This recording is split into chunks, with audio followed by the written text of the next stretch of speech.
welcome back to Blue Army TV. Sitting here after Carlisle have won 2-1 in their final pre-season friendly at home to Stockport County in what is a game and what is a performance, all in all, that has dealt a lot of relief to the Carlisle fan base, I think. Me in particular, I'm no different. I did get a little bit concerned, and I know you shouldn't take pre-season games too seriously, but just the lack of cohesion, I think, was the concern in the Gateshead game and in the Rochdale game. It just didn't look like we could pass the ball properly.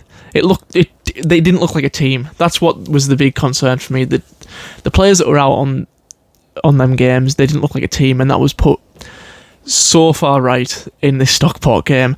Look, and you can say what you want about the opposition, but the level of opposition was never really the concern in these pre-season games. It was the fact that in our own build-up play, we couldn't seem to find each other. We couldn't seem to find the pass, and that was a big issue for a lot of from working onwards up until today.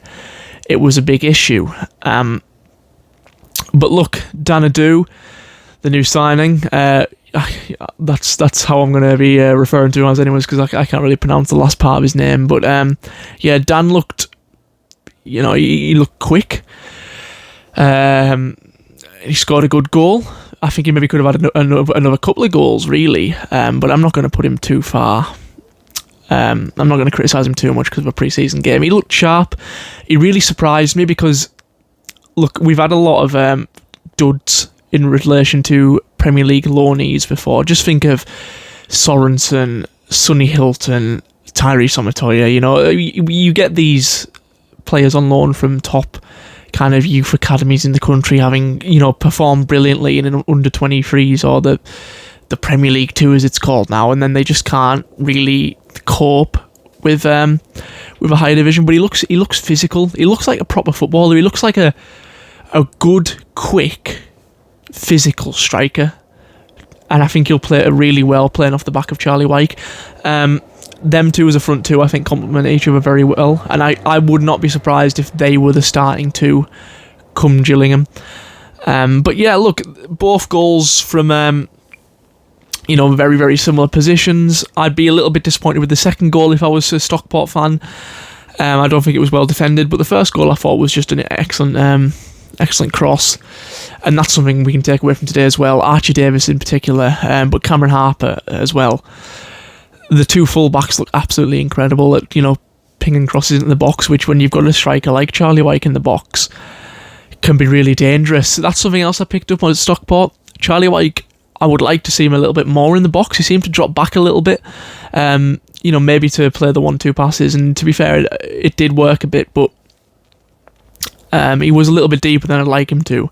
But these are all little issues that are what pre-season's for. We'll see what happens come Gillingham, obviously. But it's calmed everyone down, I think, this game, and it's kind of halted the panic a lot of people had coming into this season with the kind of poor pre-season games. The back five I'm happy with.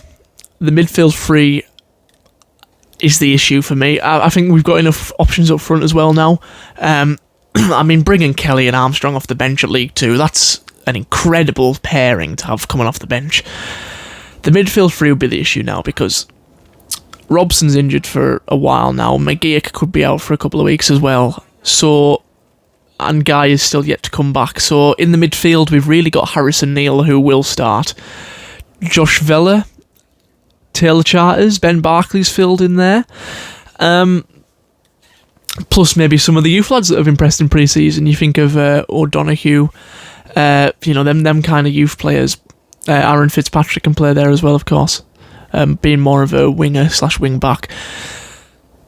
Simo has said he's going to try and strengthen that area in the transfer market, whether that be another loanee or with a permanent signing. Maybe the likes of,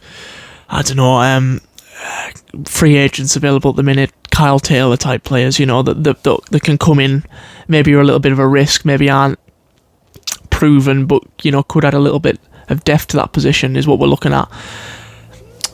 But yeah, and obviously Butterworth can drop back into midfield, and he was almost sampled that when he was put on against Stockport. it's interesting. The back five I'm happy with, especially the depth in the back five as well. Look, Sam Lavella's got a lot of stick, especially last season, which maybe was deserved. But having him and Barkley as kind of backups at this level, it's not a bad thing. With the back three that's going to go into the season of Thomas, Hayden and Mellish, all big physical centre-backs, with Mellish and Hayden providing the pace to play the high line that we did and that we have been playing this pre-season.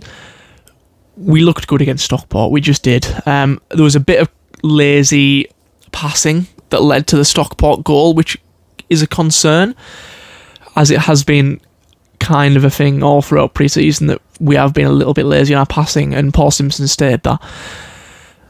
But these are things that will get better with time, especially with a new team. I'm looking forward to the season now. It was a good performance against Stockport. We seem to want to play a high line with wing backs putting crosses into the box to our big physical strikers. We look dangerous from set pieces. Thomas has scored a good few goals in pre-season, and we know how good Aaron Hayden can be from set pieces. We're just going to have to see how this works week in, week out in the league, and if ours, because last season we've suffered from a lot of injuries. Hopefully that isn't the case this season as well, and we'll just see how it goes. But so far, this result's done a lot to make me think that this is going to be a positive season. But yeah, I'll see you Saturday for the big first game of the season. But yeah, thank you for watching. Please like the video and subscribe to the channel, and in a bit.